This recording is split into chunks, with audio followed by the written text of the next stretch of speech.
राधे कृष्णा। आप सभी को हिंदू नववर्ष एवं चैत्र नवरात्रि की हार्दिक शुभकामनाएं। आज हम श्री दुर्गा सप्तशती के पहले अध्याय का वृत्तांत सुनेंगे। श्री दुर्गाय नमः। प्रथम चरित्र के ब्रह्मा ऋषि, महाकाली देवता, गायत्री छंद, नंदा शक्ति, रक्तदंती का बीज, अग्नि तत्व और ऋत्विक स्वरूप है। श्री महाकाली देवता की प्रसन्नता के लिए प्रथम चरित्र के जप में विनियोग किया जाता है। भगवान विष्णु के सो जाने पर मधु और केटक को मारने के लिए कमल जन्मा ब्रह्मा जी ने जिनका स्तवन किया था, उन महाकाली देविका में सेवन करता हूँ। वे अपने 10 हाथों में खड्ग, चक्र, गदा, बाण, धनुष, परी, शूल, भुषुंडी, मस्तक और शंख धारण करती हैं। उनके 3 नेत्र हैं। वे समस्त अंगों में दिव्य आभूषणों से विभूषित हैं। उनके शरीर की कांति नील मणि के समान है तथा वे 10 मुख और 10 पैरों से युक्त हैं। मार्कंडेय जी बोले, सूर्य के पुत्र सावर्णी जो 8वें मनु कहे जाते हैं, उनकी उत्पत्ति की कथा विस्तार पूर्वक कहता हूँ, सुनो। सूर्य कुमार महाभाग सावर्णी भगवती महामाया के अनुग्रह से जिस प्रकार मनवंतर के स्वामी हुए, वही प्रसंग सुनाता हूँ। पूर्व काल की बात है। स्वरोचिष मनवंतर में सूरत नाम के एक राजा थे, जो चैत्र वंश में उत्पन्न हुए थे। उनका समस्त भूमंडल पर अधिकार था। वे प्रजा का अपनी ओर से पुत्रों की भांति धर्म पूर्वक पालन करते थे। तो भी उस समय कोला विद्वंसी नाम के क्षत्रिय उनके शत्रु हो गए। राजा सूरत की दंड नीति बड़ी प्रबल थी। उनका शत्रुओं के साथ संग्राम हुआ। यद्यपि कोला विद्वंसी संख्या में कम थे, तो भी राजा सूरत युद्ध में उनसे परास्त हो गए। तब वे युद्ध भूमि से अपने नगर को लौट आए और केवल अपने देश के राजा होकर रहने लगे। समूची पृथ्वी से अब उनका अधिकार चाहता रहा, किंतु वहां भी उन प्रबल शत्रुओं ने उस समय महाभाग राजा सूरत पर आक्रमण कर दिया। राजा का बल क्षीण हो चला था, इसीलिए उनके दुष्ट, बलवान और दुरात्मा मंत्रियों ने वहां उनकी राजधानी में भी राजकीय सेना और खजानों को हथिया लिया। सूरत का प्रभुत्व नष्ट हो चुका था, इसीलिए वे शिकार खेलने के बहाने घोड़े पर सवार हो वहां से अकेले ही एक घने जंगल में चले गए। वहां उन्होंने विप्रवर मेधा मुनि का आश्रम देखा, जहां कितने ही हिंसक जीव अपनी स्वाभाविक हिंसावृत्ति छोड़कर परम शांत भाव से रहते थे। मुनि के बहुत से शिष्य उस वन की शोभा बढ़ा रहे थे। वहां जाने पर मुनि ने उनका सत्कार किया और वे उन मुनि श्रेष्ठ के आश्रम पर इधर उधर विचरते हुए कुछ काल तक रहे। फिर ममता से आकृष्ट चित होकर वहां इस प्रकार चिंता करने लगे, पूर्व काल में मेरे पूर्वजनों ने जिसका पालन किया था, वही नगर आज मुझसे रहित है। पता नहीं मेरे दुराचारी भृत्यगण उसकी धर्म पूर्वक रक्षा करते हैं या नहीं। जो सदा मत की वर्षा करने वाला और शूरवीर था, वह मेरा प्रधान हाथी अब शत्रुओं के अधीन होकर न जाने किन भोगों को भोगता होगा। जो लोग मेरी कृपा, धन और भोजन पाने से सदा मेरे पीछे पीछे चलते थे, वे निश्चय ही अब दूसरे राजाओं का अनुसरण करते होंगे। उन अपव्ययी लोगों के द्वारा सदा खर्च होते रहने के कारण अत्यंत कष्ट से जमा किया हुआ मेरा वह खजाना खाली हो जाएगा। ये तथा और भी कई बातें राजा सूरत निरंतर सोचते रहते थे। एक दिन उन्होंने वहां एक विप्रवर मेधा के आश्रम के निकट एक वेश्या को देखा और उससे पूछा, भाई तुम कौन हो? यहाँ तुम्हारे आने का क्या कारण है? तुम क्यों शोकग्रस्त और अनमने से दिखाई देते हो? राजा सूरत का यह प्रेम पूर्वक कहा हुआ वचन सुनकर वेश्या ने विनती भाव से उन्हें प्रणाम करके कहा, राजन, मैं धनियों के कुल में उत्पन्न एक वेश्या हूँ। मेरा नाम समाधि है। मेरे दुष्ट स्त्री पुत्रों ने धन के लोभ से मुझे घर से बाहर निकाल दिया है। मैं इस समय धन, स्त्री और पुत्रों से वंचित हूँ। मेरे विश्वसनीय बंधुओं ने मेरा ही धन लेकर मुझे दूर कर दिया है। इसीलिए दुखी होकर मैं वन में चला आया हूँ। यहाँ रहकर मैं इन बातों को नहीं जानता कि मेरे पुत्रों की, स्त्री की और स्वजनों की कुशल है या नहीं। इस समय घर में वे कुशल से रहते हैं अथवा उन्हें कोई कष्ट है। वे मेरे पुत्र कैसे हैं? क्या वे सदाचारी हैं अथवा दुराचारी हो गए हैं? राजा ने पूछा, जिन लोभी स्त्री पुत्र आदि ने धन के कारण तुम्हें घर से निकाल दिया, उनके प्रति तुम्हारे चित्त में इतना स्नेह का बंधन क्यों है? वेश्य बोला, आप मेरे विषय में जैसी बात कहते हैं वह सब ठीक है, किंतु क्या करूं, मेरा मन निष्ठुरता नहीं धारण करता। जिन्होंने धन के लोभ में पड़कर पिता के प्रति स्नेह, पति के प्रति प्रेम तथा आत्मीय जन के प्रति अनुराग को तिलांजलि दे मुझे घर से निकाल दिया है, उन्हीं के प्रति मेरे हृदय में इतना स्नेह है। महामते, गुणहीन बंधुओं के प्रति भी जो मेरे चित्त में इस प्रकार प्रेम मग्न हो रहा है, यह क्या है?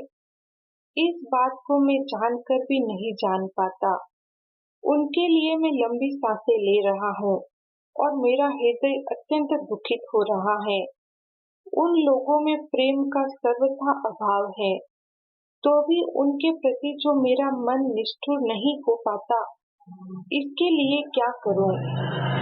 मार्कंड जी कहते हैं, ब्राह्मण, तदंतर राजाओं में श्रेष्ठ सूरत और वह समाधि नामक वेश्य दोनों साथ साथ मेधा मुनि की सेवा में उपस्थित हुए और उनके साथ यथा योग्य न्यायानुकूल विनय पूर्ण बर्ताव करके बैठे। तत्पश्चात वेश्य और राजा ने कुछ वार्तालाप आरंभ किया। राजा ने कहा, भगवान, मैं आपसे एक बात पूछना चाहता हूँ, उसे बताइए। मेरा चित्त अपने अधीन न होने के कारण वह बात मेरे मन को बहुत दुख देती है जो राज्य मेरे हाथ से चला गया है। उसमें और उसके संपूर्ण अंगों में मेरी ममता बनी हुई है। मुनि श्रेष्ठ, यह जानते हुए भी कि वह अब मेरा नहीं है, अज्ञानी की भांति मुझे उसके लिए दुख होता है। यह क्या है? इधर यह वेश्य भी घर से अपमानित होकर आया है। इसके पुत्र, स्त्री और भृत्यों ने इसे छोड़ दिया है।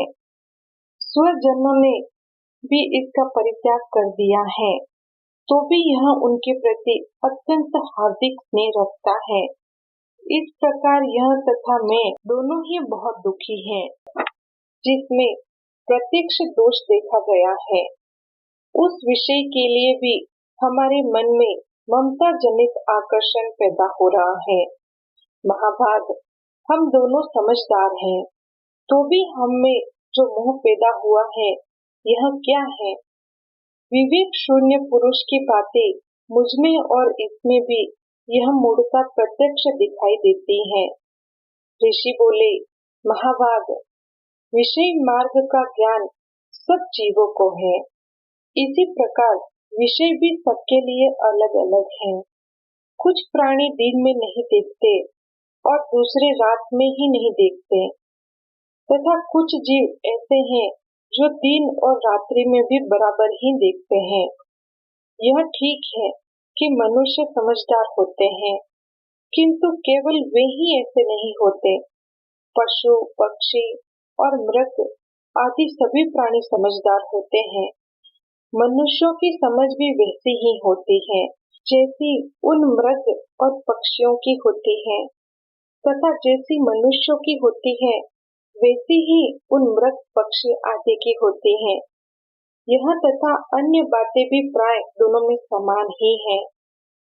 समझ होने पर भी इन पक्षियों को तो देखो, ये स्वयं भूख से पीड़ित होते हुए भी मोहवश बच्चों की चोंच में कितने चाव से अन्न के दाने डाल रहे हैं।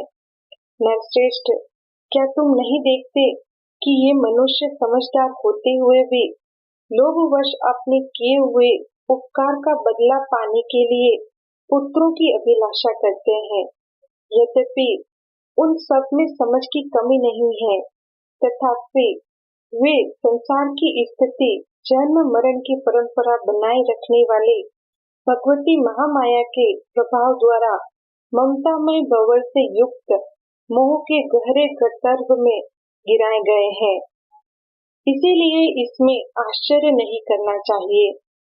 जगदीश्वर भगवान विष्णु की योग निद्रा रूपा जो भगवती महामाया है, उन्हीं से यह जगत मोहित हो रहा है। वे भगवती महामाया देवी ज्ञानियों के भी चित्त को बलपूर्वक खींचकर मोह में डाल देती हैं। वे ही इस संपूर्ण चराचर जगत की सृष्टि करती है, तथा वे ही प्रसन्न होने पर मनुष्यों को मुक्ति के लिए वरदान देते हैं। वे ही परा विद्या, संसार बंधन और मोक्ष की हेतु भूता सनातनी देवी तथा संपूर्ण ईश्वरों की भी अधीश्वरी हैं। राजा ने पूछा, भगवान, जिन्हें आप महामाया कहते हैं, वे देवी कौन है? ब्राह्मण, उनका आविर्भाव कैसे हुआ तथा उनके चरित्र कौन कौन है? ब्रह्म देवताओं में श्रेष्ठ महर्षि, उन देवी का जैसा प्रभाव हो, जैसा स्वरूप हो और जिस प्रकार प्रादुर्भाव हुआ हो, वह सब मैं आपके मुख से सुनना चाहता हूँ। ऋषि बोले, राजन, वास्तव में तो वे देवी नित्य स्वरूपा ही है। संपूर्ण जगत उन्हीं का रूप है तथा उन्होंने समस्त विश्व को व्याप्त कर रखा है। तथापि उनका प्राकट्य अनेक प्रकार से होता है, वह मुझसे सुनो।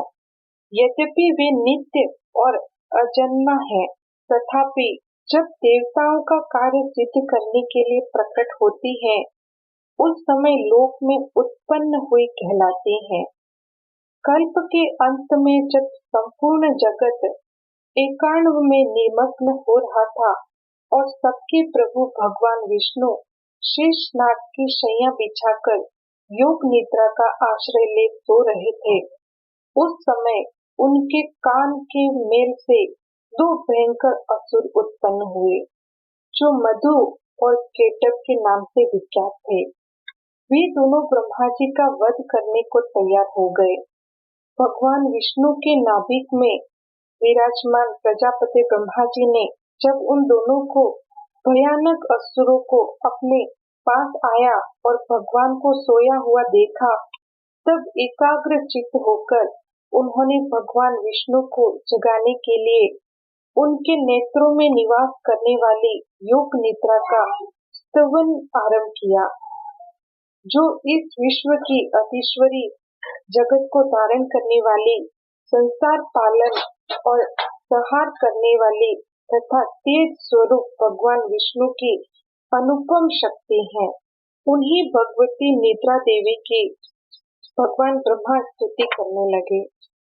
ब्रह्मा जी ने कहा, देवी, तुम ही स्वाहा, तुम ही स्वधा और तुम ही वशटकार हो। स्वर भी तुम्हारे ही स्वरूप है। तुम ही जीवनदायिनी सुधा हो। नित्य अक्षर प्रणव में अकार, उकार, मकार, इन तीन मात्राओं के रूप में तुम ही स्थित हो तथा इन तीनों मात्राओं के अतिरिक्त जो बिंदु रूपा नित्य अर्ध मात्रा है, जिसका विशेष रूप से उच्चारण नहीं किया जा सकता, वह भी तुम ही हो। देवी, तुम ही संध्या, सावित्री तथा परम जननी हो। देवी, तुम इस विश्व ब्रह्मांड को धारण करती हो। तुमसे ही इस जगत की सृष्टि होती है, तुम ही से इसका पालन होता है और सदा तुम ही कल्प के अंत में सबको अपना ग्रास बना लेती हो। जगन्मय देवी, इस जगत की उत्पत्ति के समय तुम सृष्टि रूपा हो, पालन काल में स्थित रूपा हो तथा कल्पांत के समय संहार रूप धारण करने वाली हो। तुम ही महाविद्या, महामाया, महामेधा, महास्मृति, महामोह रूपा, महादेवी और महासुरी हो। तुम ही तीनों गुणों को उत्पन्न करने वाली सबकी प्रकृति हो। भयंकर काल रात्रि, महारात्रि और मोह रात्रि भी तुम ही हो। तुम ही श्री, तुम ही ईश्वरी, तुम ही ह्री और तुम ही बोध स्वरूपा बुद्धि हो। लज्जा, पुष्टि, तुष्टि, शांति और क्षमा भी तुम ही हो। तुम खड्गधारिणी, शूलधारिणी, घोर रूपा तथा गदा, चक्र, शंख और धनुष धारण करने वाली हो। बाण, भुशुंडी और परीग ये सभी तुम्हारे अस्त्र हैं। तुम सौम्य और सौम्यतर हो। इतना ही नहीं, जितने भी सौम्य एवं सुंदर पदार्थ हैं, उन सबकी अपेक्षा तुम अत्यधिक सुंदर हो। पर और अपर सबसे परे रहने वाली परमेश्वरी तुम ही हो। सर्व स्वरूपे देवी, कहीं भी सत्य असत्य रूप जो कुछ वस्तुएं हैं और उन सबकी जो शक्ति है वह तुम ही हो। ऐसी अवस्था में तुम्हारी स्तुति क्या हो सकती है? जो इस जगत की सृष्टि, पालन और संहार करते हैं, उन भगवान को भी जब तुमने निद्रा के अधीन कर दिया है, तब तुम्हारी स्तुति करने में यहाँ कौन समर्थ हो सकता है? मुझको, भगवान शंकर को तथा भगवान विष्णु को भी तुमने ही शरीर धारण कराया है, अतः तुम्हारी स्तुति करने की शक्ति किसमें है? देवी, तुम तो अपने इन उदार प्रभावों से ही प्रशंसित हो। ये जो दोनों दुर्धर्ष असुर मधु और केटव हैं, इनको मुंह में डाल दो और जगदीश्वर भगवान विष्णु को शीघ्र ही जगा दो। साथ ही इनके भीतर इन दोनों महान असुरों को मार डालने की बुद्धि उत्पन्न कर दो। ऋषि कहते हैं, राजन, जब ब्रह्मा जी ने वहाँ मधु और केटव को मारने के उद्देश्य से भगवान विष्णु को जगाने के लिए तमोगुण की अधिष्ठात्री देवी योग निद्रा की इस प्रकार स्तुति की, तब वे भगवान के नेत्र, मुख, नासिक, बाहु, हृदय और वक्ष स्थल से निकलकर अव्यक्त जन्मा ब्रह्मा जी की दृष्टि के समक्ष खड़ी हो गई। योग निद्रा से मुक्त होने पर जगत के स्वामी भगवान जनार्दन उस एकांवके जल में शेष नाग की शैया से जाग उठे। फिर उन्होंने उन दोनों असुरों को देखा। वे दुरात्मा मधु और केटव अत्यंत बलवान तथा पराक्रमी थे और क्रोध से लाल आंखें किए ब्रह्मा जी को खा जाने के लिए उद्योग कर रहे थे। तब भगवान श्री हरि ने उठकर उन दोनों के साथ 5000 वर्षों तक केवल बाहुयुद्ध किया। वे दोनों भी अत्यंत बल के कारण उन्मत्त हो रहे थे। इधर महामाया ने भी उन्हें मोह में डाल रखा था। इसीलिए वे भगवान विष्णु से कहने लगे, हम तुम्हारी वीरता से संतुष्ट हैं, तुम हम लोगों से कोई वर मांगो। श्री भगवान बोले, यदि तुम दोनों मुझ पर प्रसन्न हो तो अब मेरे हाथ से मारे जाओ। बस इतना सा ही मैंने वर मांगा है, यहाँ दूसरे किसी वर से क्या लेना है।